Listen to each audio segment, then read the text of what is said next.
Yes for additive yuji mbaniriza akadde kano mwasibye mutya mwasuze mutya ngenda kubasaba mu subscribing ate mujigene kade lita namalwa wa myaka 33 atunudde ebikalu nga bamusomera emisango gy'okufera omusumba akawumbika ssente. Pastor Bugingo ayogedde ku nsonga zino ez'okuba nga namalwa yagezaako kubanga kugamba yafera mukwano gwe akawumbi kalamba ak'ensimbi nga bamusuubiza license eza TV. Bali babiri bano ngenda kuba mbikutuusaako byonna bena bapasita bangi bavudde nga boogera ku nsonga eno ngenda kuba mbikutuusaako eno bagita Faadi TV UG abali Canada Toronto mbatumiddeko abali mu ggwanga erya Uganda mu kibuga Kampala mbeebaza ne bagamba nti nno muli b'amaanyi kubanga munfollowinga updates mba nazo amawulire mba nago agaba gatambula okwetula eggwanga lyattu Uganda. Faadi TV gwatinaba kubanga osubscribinga bambi ngenda kusaba osubscribinge onyige ku kade. Lita namalwa wa myaka 33 yatunudde ebikalu nga bamusomera emisango gy'okufera omusumba akawumbi ka ssente. Kigambibwa namalwa yeekobana ne bbaawe amanyikiddwa nga Jedi Daniel Kabanda owa Gosokita Daniel Kabanda ne babba omusumba Grievous Kiwanuka owa Prayer Grace owa Prayer Paris Kibuye nga bagamba abakozi ba UCC era basobola okumufunira license za TV 2. Ndowooza owulidde namalwa yeekubana n'omwami we amanyikiddwa nga Daniel Kabanda ne babba omusumba Grievous Kiwanuka wa Prayer Paris eri wali sadiza wali Kibuye. Bamugamba ati no bagenda kumufunira license za TV. Jjukira ennaku zino bapasita bangi abasinga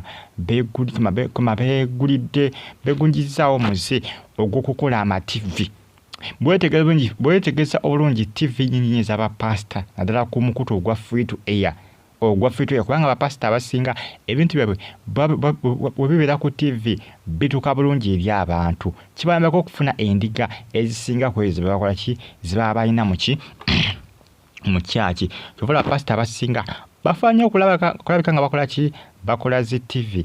Pastor Bugingo avudde ng'agamba nti ab'amateeka kye bakoze kirungi okubanga basobodde okubanga bakwata mukyala Liita era nga bbaawe ye aliira ku nsiko.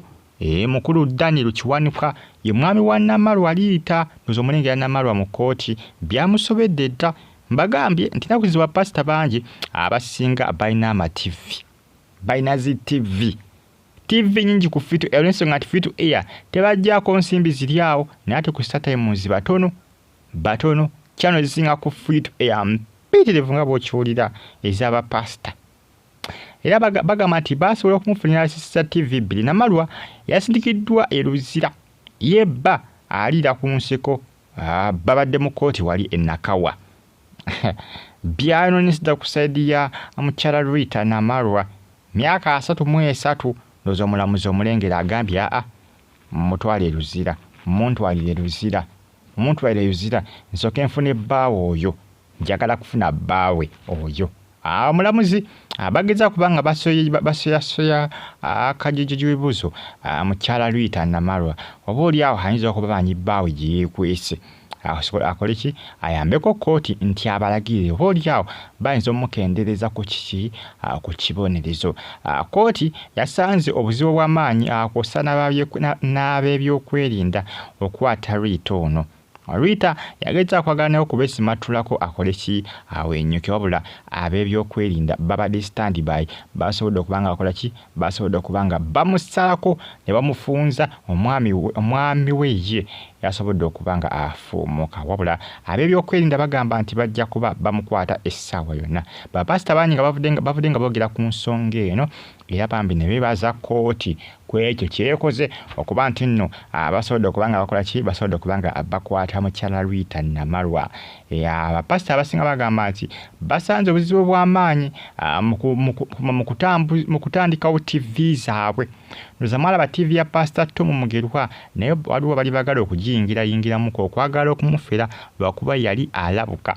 Bantu bangi beetimba mu kiti ekya UCC abamu oluusi baba baakolayo naye nga baagobwa bagobwa kati omusanga ne kaadi oluusi abamu bazisigaza oluusi abamu ne bazikwamu photocopy g'okkiriza n'ogamba nti ndi kuwaayo siisi mutuufu ajja kunnyambako okufuna layisinsi eza TV zange zitandika okuba nga zibeera ku mpewo naddala ku mukutu gwa free to air kwesinga okubeera.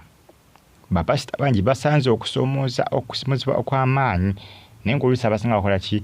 Oluusi abasinga nga basimatuka.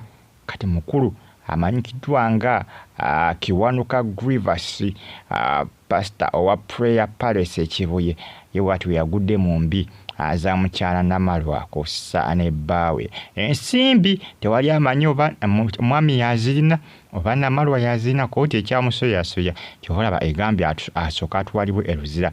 Kyagala nnyo okuba nga ba information gye baagala. Mbagambye bapasita bangi bawagidde ekya kkooti kyekoze okusindika Namalwa, pasita Bujingo ne bapasita bangi nnyo bali bagala ogezaako okuba nga bakola ki? Nga bafera. Fa ADTV gi bulungi